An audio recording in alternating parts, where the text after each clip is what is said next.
Hi, my name is Shara Ogilvie. I'm an author just vlogging the story of writing my memoir from start to finish and hoping that you will enjoy coming along for the journey and seeing how I and my work transforms along the way. There's something that has been on my mind so much that I've been thinking I want to share, and that is how hard I am having to work spiritually to change to be able to write this memoir. What I want to accomplish in my writing is to transcend the pettiness and small-mindedness of blame, the prison of shame and self-blame. So whether it's feeling like a victim and blaming certain people in my life who did me wrong, or feeling broken, like I'm too much, like so ashamed of my own, whatever it is about me that is so bad. Neither of those is going to serve me. And I need to find my way out of this little tiny box that I emotionally and spiritually get shoved into.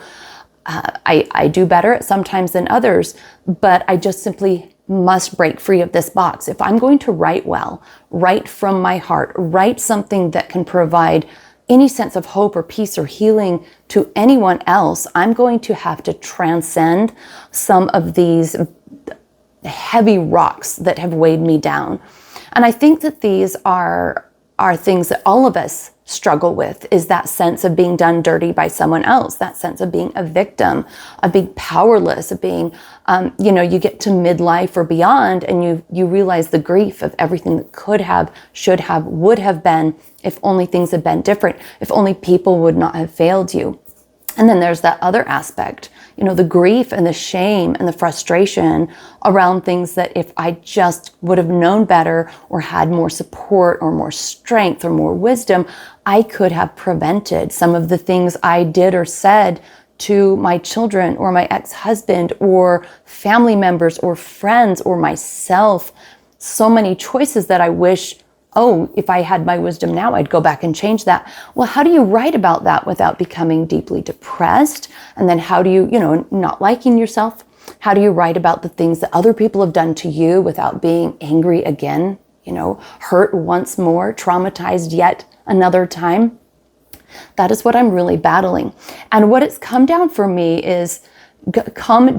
for me is that this is a deeply spiritual journey. There is a reason not everybody writes their memoir. You have to go in and re-explore wounds that are in some ways best left alone, as you move on and make a happy life. I can say I have a happy life. Do I really need to go back and explore these things? Well, in order to manage it, I have to break free of small-mindedness, of pettiness, of judgmentalism towards self and others. In other words, I have to find some kind of higher level of enlightenment, some higher level of letting go, a deeper way of being compassionate with myself and others, a way to level up this embracing of the mixed up journey that we're all in, and to sense something of the divine in it for all of us, even if it's so broken. Because when I started off life as a young adult, I had every dream of doing things so well and raising this beautiful family and not making mistakes, And of course that was a pipe dream. But it went so much differently than I expected that I feel like even though I'm in my 50s, I'm still trying to accept that. And I've come a long way, but to write about it requires an additional level of spiritual evolution that I can taste it. I can feel the edge of it like it's coming, but I am genuinely praying for greater spiritual evolution. It's a part of my daily prayer is to God, help me to evolve, to let go, to transcend, to become something higher, to overcome small-mindedness, pettiness, pride, harshness, greed, the need to appear a certain way. Help me to transcend all of that and be filled with love and care for all of humanity, and to see myself not only truthfully, which can be painful, but with so much compassion that I'm not even angry at myself. That is my prayer.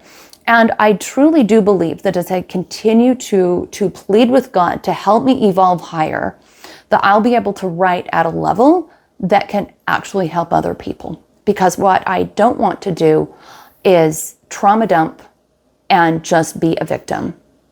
And that wouldn't be true anyway, because I traumatized other people and I victimized other people. I was a full player in my life, right? So I guess I'm just sharing this. What's my point? Again, this is a vlog. I'm not selling a course. I'm not doing anything crazy. I'm not trying to convince anyone of anything. I am creating a genuine, heartfelt time capsule of what my experience in writing is. And I will tell you that it is a spiritual journey, and that if you've seen an episode from a few times ago, I have talked about what a spiritual battle it is, that I've actually had times where I felt the enemy, the darkness, the adversary, the satanic attack me. I've had times where I've felt like it's really needled me on self-hatred or self-worthlessness, that I can't do this, that I shouldn't do this. And I've been able to do better with that because I'm very clear on where those messages are coming from. But my next layer of evolution is to just really seek a higher level of charity and love and compassion for the entire world and for myself in my brokenness. I'm doing a lot of praying also to forgive to the very core of my being, my ex-husband and his family. I've prayed for that lots for years, and this has been a long journey, and I think it comes in layers. I still feel a certain fear of them, or a certain frustration with them. And I need to forgive them so much that I don't feel anything but love for them, so that then if they have a negative reaction to what I write, I can be filled with love and compassion for their journey and not make it about that I need them to see me a certain way. Because first of all, that's not going to happen. And second of all, I can't control it. And third of all, the troubles we come up against in life are for us to evolve higher. They're not so that other people can do the right thing. It's so that we can learn to do the right thing.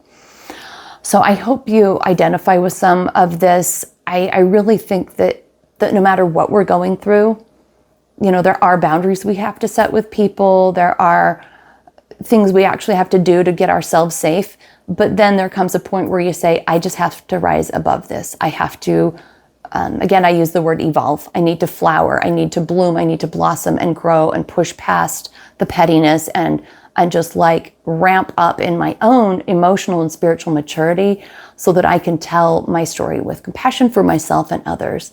And if you relate to that, I'd love to hear from you. And as always, if you want to try to find other ways to connect with you, see my social media that is found on my website, because obviously, as an author, I have to have some exposure and build a personal brand, and that is how I'm doing it. So you can find my website that is in the description, and you can locate me on any of those social media platforms there, and I look forward to seeing you next time.